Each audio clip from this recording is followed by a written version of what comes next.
طب بلاش فيلم أسد عشان هوليود ذات نفسها بتحاربه، عشان جيمس بوند كان حاطط عينه على دور محمد رمضان. خلينا كده نبتدي من الأول وبالورقة والقلم ونشوف هل محمد رمضان على مدار تاريخه كان نمبر 1 لمرة واحدة في حياته؟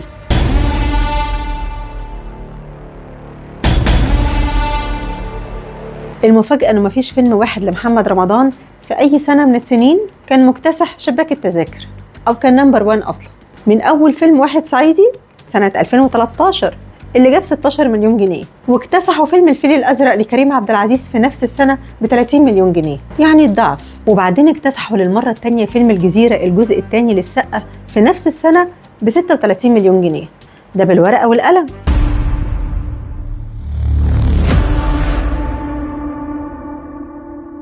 بلاش 2013، هيقولك كنت لسه ببتدي.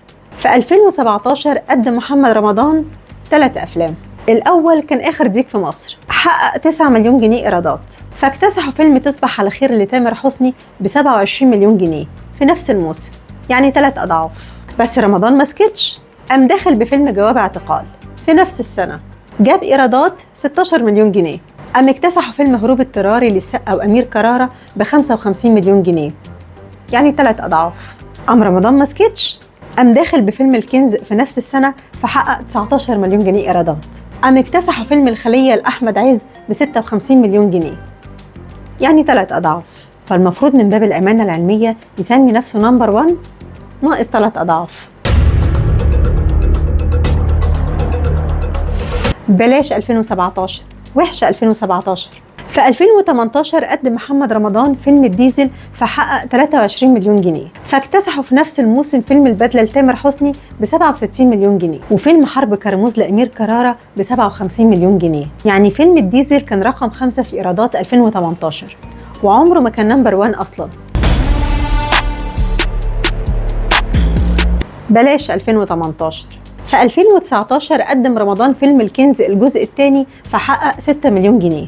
لا، ده اكتسحته كل الأفلام ده، من أول فيلم خيال مآتة لأحمد حلمي اللي جاب 38 مليون جنيه، يعني 6 أضعاف، مرورا بفيلم الفلوس لتامر حسني اللي جاب 48 مليون جنيه، يعني 8 أضعاف، لفيلم نادي الرجال السري لكريم عبد العزيز اللي جاب 60 مليون جنيه، يعني 10 أضعاف، ولحد فيلم الممر العز اللي جاب 75 مليون جنيه، يعني 12 ضعف، وفيلم كازابلانكا لأمير كرارة اللي جاب 80 مليون جنيه، يعني 13 ضعف، ووصولا لفيلم أولاد رزق الجزء الثاني لأحمد عز اللي جاب 100 مليون جنيه، يعني 18 ضعف في نفس السنة في 2018.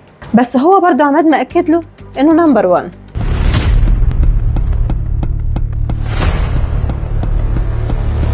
وبعد الفشل المتوالي غاب رمضان عن السينما من 2019، رجع في 2023 بفيلم هارلي. فيلم هارلي جاب إيرادات 35 مليون جنيه، فاكتسحوا في نفس السنة فيلم البعبع على أمير كرارة ب 43 مليون جنيه، وفيلم تاج لتامر حسني ب 42 مليون جنيه، وفيلم العميل 0 لأكرم حسني ب 43 مليون جنيه. يعني هو كان في المركز السادس في ترتيب الأفلام. بس رمضان ما سكتش، قام نازل بفيلم عزيرو في نفس السنة في 2023 فحقق 13 مليون جنيه إيرادات، لحد ما جاء كريم عبد العزيز في نفس السنة اللي اتعرض فيها فيلم هارلي وعمل أكبر فيلم من حيث الإيرادات في تاريخ السينما المصرية كلها، وهو فيلم بيت الروبي ب 130 مليون جنيه، يعني 10 أضعاف فيلم النمبر 1.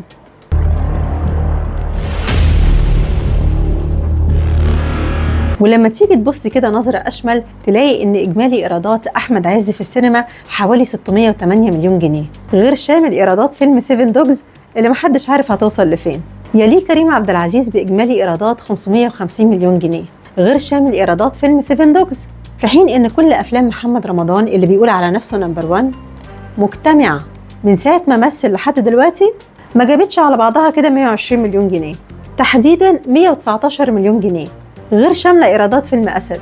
ال 119 مليون جنيه دول جابهم فيلم كيرة والجن لوحده بطولة عز وكريم، وجاب أكتر منهم فيلم بيت الروبي لكريم عبد العزيز ب 130 مليون جنيه. أما فيلم المشروع إكس فجاب لوحده كده 135 مليون جنيه، والاتنين على بعض كده جابهم فيلم أولاد رزق الجزء الثالث لعز ب 260 مليون جنيه. يعني بالورقة والقلم فيلم واحد لكريم عبد العزيز بكل تاريخ محمد رمضان، وفيلم واحد لأحمد عز بضعفين تاريخ محمد رمضان، ده من حيث الإيرادات بس، ما بالك بقى بالقيمة الفنية. دلوقتي طلع لنا ورقة بأن أفلامه محققة 200 مليار دولار، وتوم كروز بيحقد عليه.